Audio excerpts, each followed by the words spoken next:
대선이 46일 앞으로 다가온 가운데 더불어민주당 이재명 후보와 국민의힘 윤석열 후보는 주말 표심 잡기에 분주한 모습입니다. 네, 두 후보는 추경 이슈를 두고 신경전을 벌이고 있는데요. 두 분과 함께 정치권 소식 짚어보겠습니다. 권지웅 민주당 청년선대위 공동선대위원장, 임승호 국민의힘 대변인 나오셨습니다. 어서 오십시오. 네, 어서 오십시오. 네.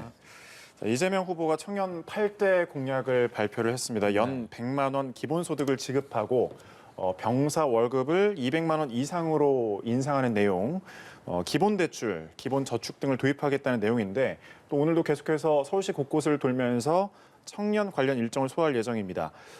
이재명 후보의 2030 표심을 잡으려는 이런 행보 좀 어떻게 보십니까?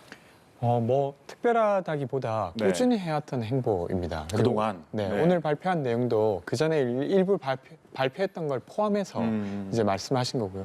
오늘 좀 분명하게 새롭게 말한 부분은 청년 특임장관과 네. 수석 비서관 제도를 통해서 사실은 정부 운영을 청년과 꼭 함께 하겠다, 제도적으로. 이런 부분이 하나 있었고요.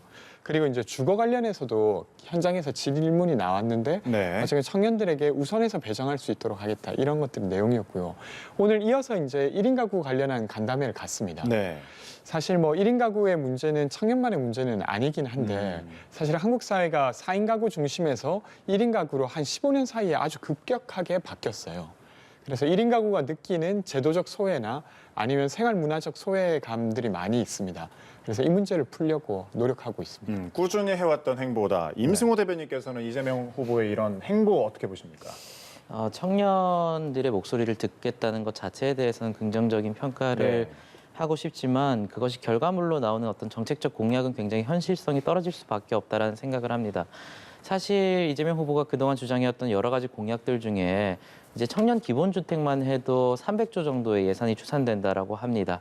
공약 하나에만 지금 1년 예산의 절반 정도가 소요되고 있는 것 같거든요. 그래서 이런 부분에 있어서 청년들이 과연 이후에 10년, 20년 이후에 본인들이 감당해야 될 세금으로 과연 모든 청년들에게 보편적으로 이렇게 지원하는 방식이 맞는가에 대한 의문이 드는 것 같고, 그래서 저희 후보는 윤석열 후보 같은 경우는 기본적으로 청년 도약 계좌나 이런 것들을 통해서 청년들이 기본적으로 가지고 있는 자본금에 국가가 보조해주고 지원해주는 형식을 취하고 있습니다. 그래서 이재명 후보가 성남시장이나 경기도지사 시절에서는 어떤 도민이나 시민들의 세금으로 이것을 운용할 수 있었겠지만 이것은 국가 전체의 문제이기 때문에 이런 보편적 복지에 대해서는 좀 현실성을 따져봐야 된다고 생각합니다. 네, 현실성이 좀 떨어진다라고 평가를 하셨는데 그렇다면 윤석열 후보의 공약에서는 어느 정도 현실성이 좀 반영된 공약들이 많이 준비돼 있을까요? 아까 말씀드린 청년 계좌.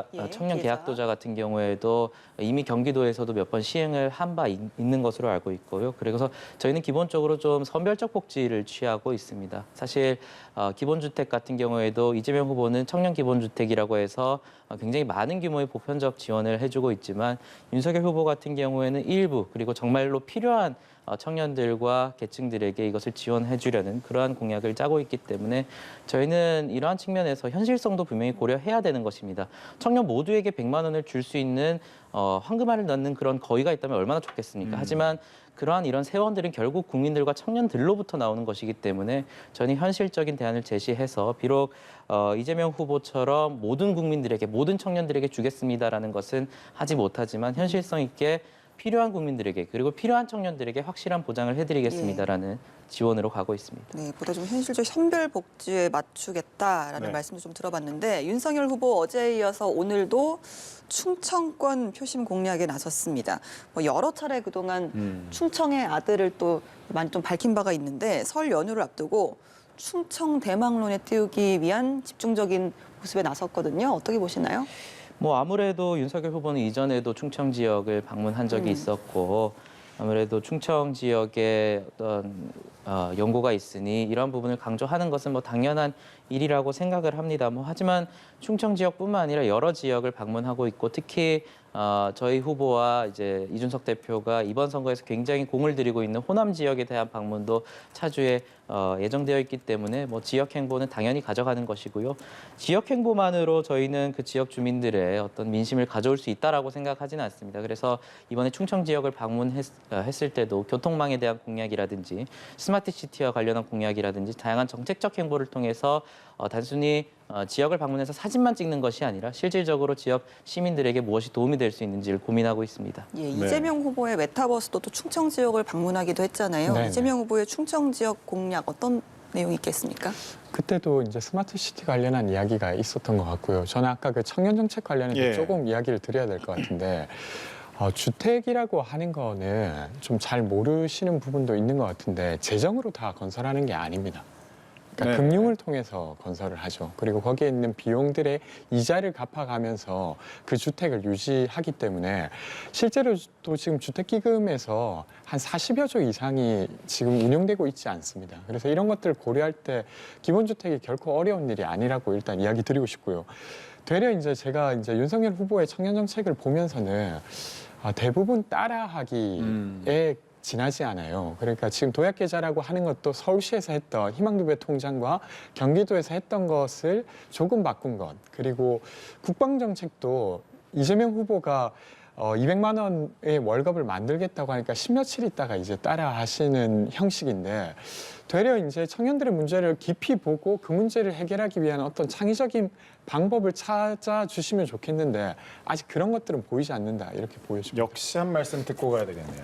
뭐 서울시에서 경기도에서 시행했던 정책이라고 해서 그것을 다른 당이 했다고 해서 그것을 배척하는 게 민주당식인지는 모르겠는데요.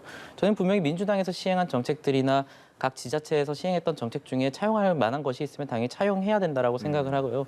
기본적으로 국방정책 같은 경우에도 뭐 월 200만 원 공약 같은 경우에는 이재명 후보와 저희 후보가 동시에 주장을 하고 있지만 뭐 전작권 환수 문제라든지 다양한 분야에서 많은 차이를 드러내고 있습니다. 그렇기 때문에 몇 가지 정책을 찝어가지고 우리 후보와 똑같으니 따라하기 정책을 한다라는 것은 굉장히 곤란한 것이고요. 그리고 저희 후보가 굉장히 창의적으로 하고 있는 것이 있습니다. 청년층이 원하고 있는 것이 지금 결국에는 여가부 폐지인데 이런 창의적인 정책에 대해서는 아무런 근거도 제시하지 못한 채 계속 갈라치기 정책이다.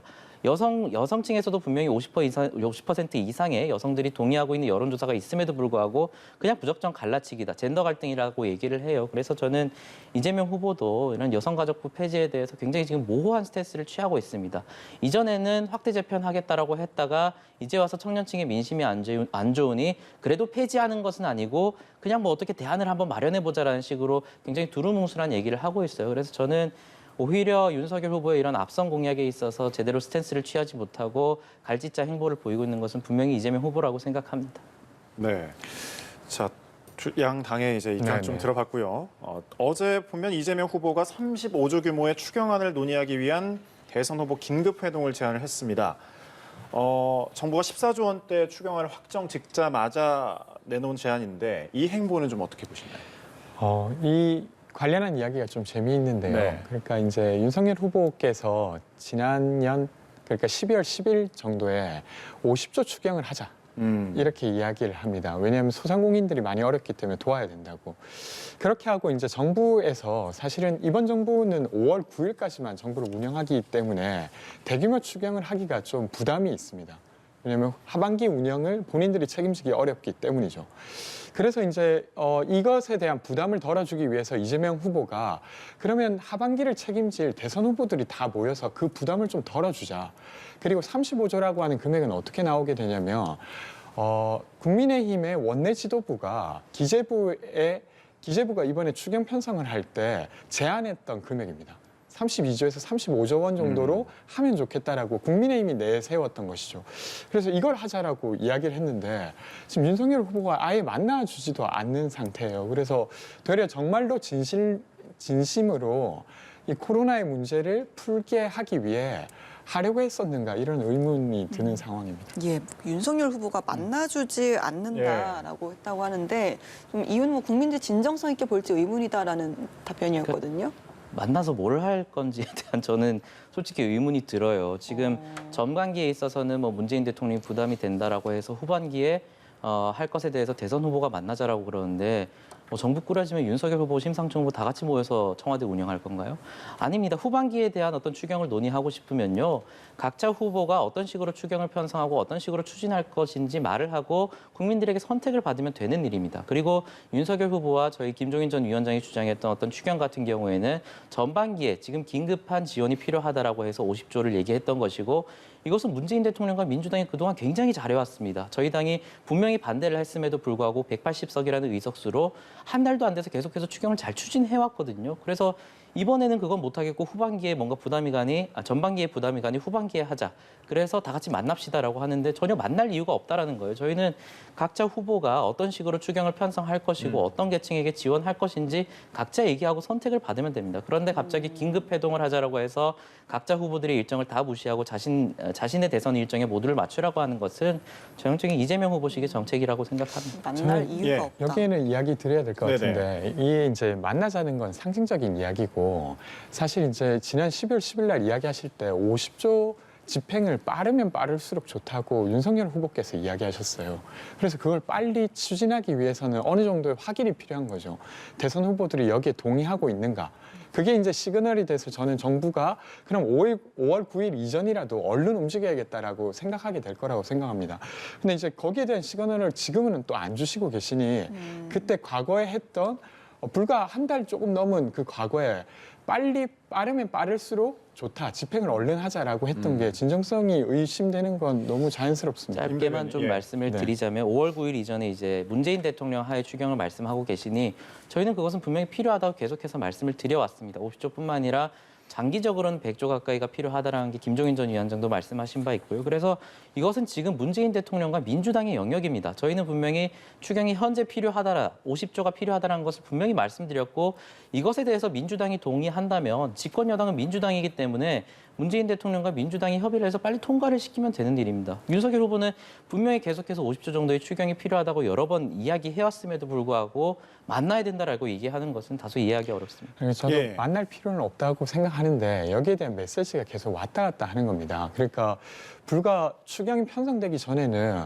1월에 추경하는 게 맞냐라고 계속 공세를 하다가 지금은 추경을 하자고 하니까 그건 그냥 여당이 알아서 하면 된다고 말하는 게 전 좀 이게 안 맞다 이런 생각이 듭니다. 뭐 예. 재원 규모에 대해서는 조정이 있을 수 있겠지만 저희는 분명히 소상공인에 대한 필요한 50조 정도의 규모는 계속 필요하다고 말씀을 드렸고요.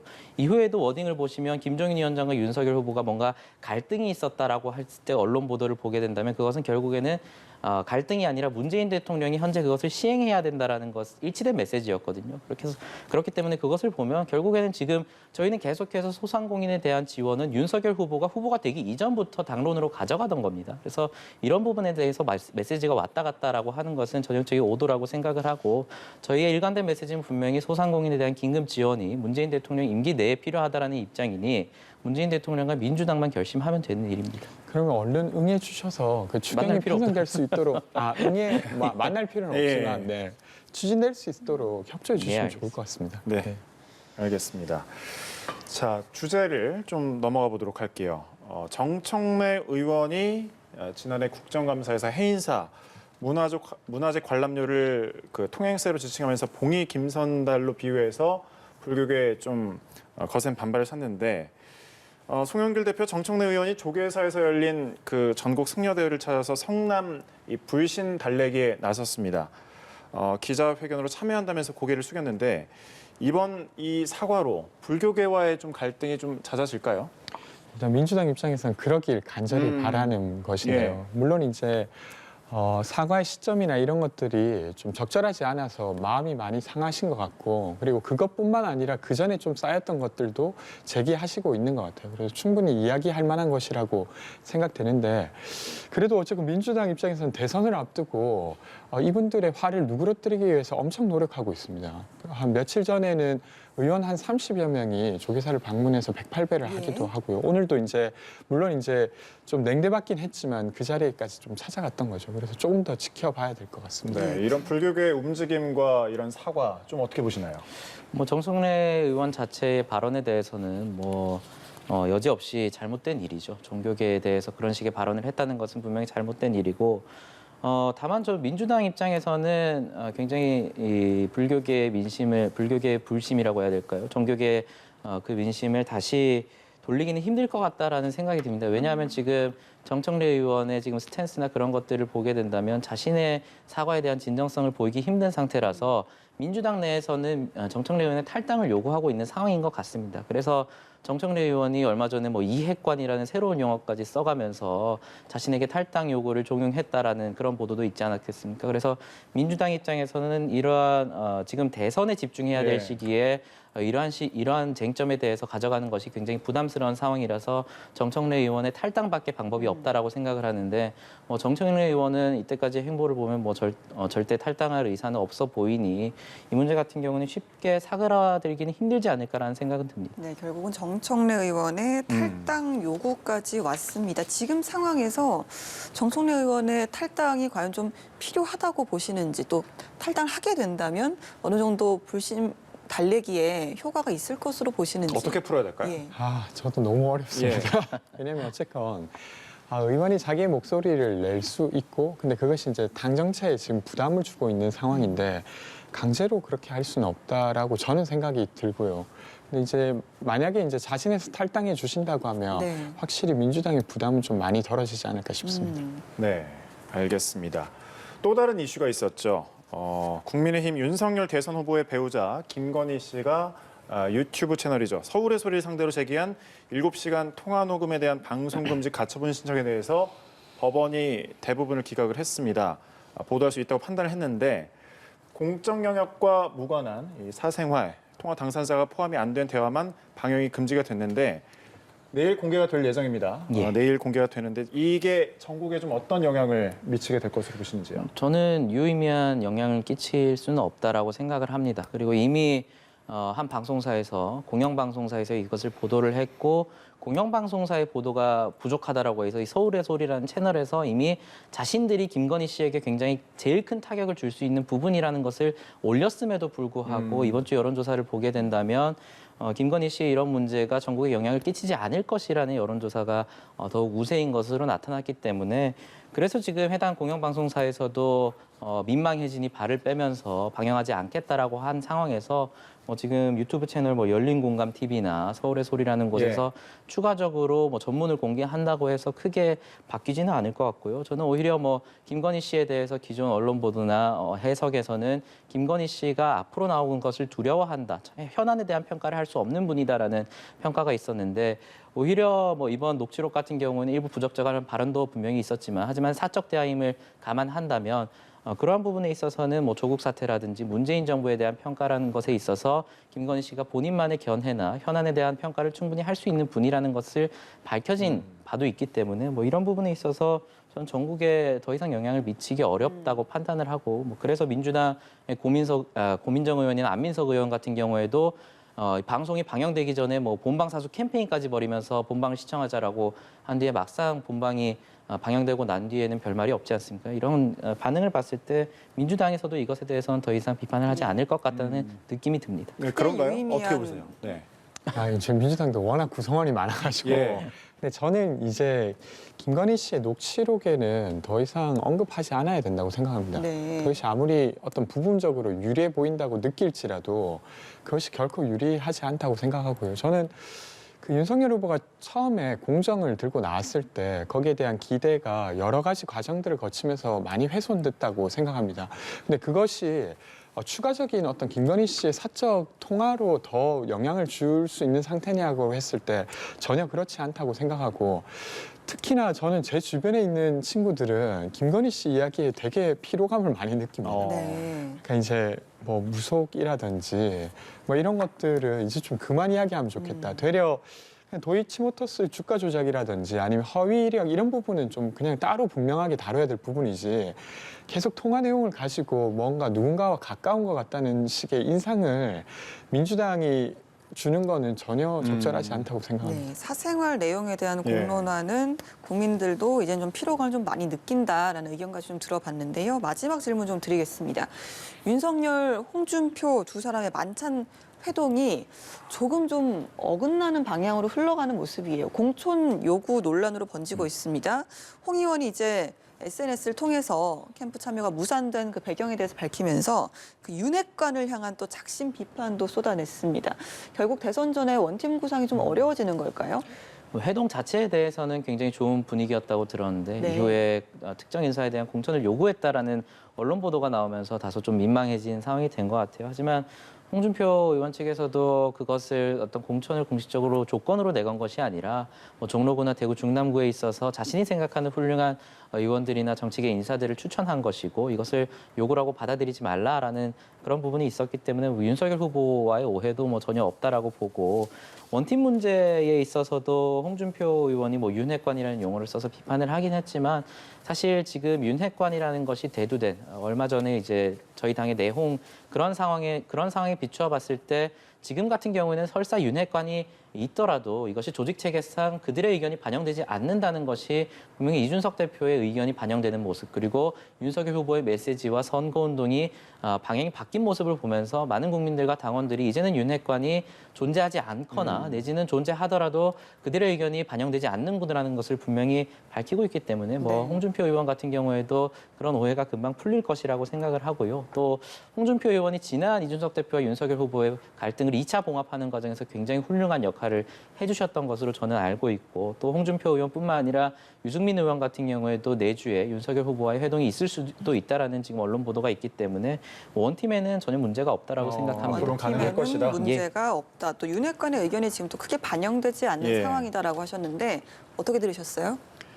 저는 이게 사실은 정치라고 하는 게 마음을 다 해야 그것이 이제 한쪽으로 모아지는 거고 그리고 그게 있어야 보는 사람들도 아 정말로 연결되구나 이렇게 느끼는데 아직 그 단계에는 이르지 못한 것 같아요. 아마 이 만남 자체가 쉬운 만남은 아니었을 텐데 사실 잡음이 있었던 거잖아요. 그러니까 임승호 대변인께서는 그냥 의사를 나누었다고 이야기해 주셨지만 또 다른 보도에 따르면 조건을 걸었다 이렇게 되는 거라 그리고 그 조건이 합의되지 않았다 이렇게 이제 보도되고 있어서 좀 더 지켜봐야 될 것 같고요. 근데 지금 대선이 그렇게 길게 남은 상황은 아니기 때문에 그 대선 전까지 잘 봉합이 될지는 봐야 될 것 같습니다. 지켜봐야 될 것이다. 네. 여기는 될 것이다. 여기는 좀 지켜봐야 될 것이다. 알겠습니다. 두 분의 의견까지 잘 들어봤습니다. 권지웅 민주당 청년선대위 공동선대위원장, 임승호 국민의힘 대변인과 정치권 이슈 짚어봤습니다. 고맙습니다. 고맙습니다. 고맙습니다.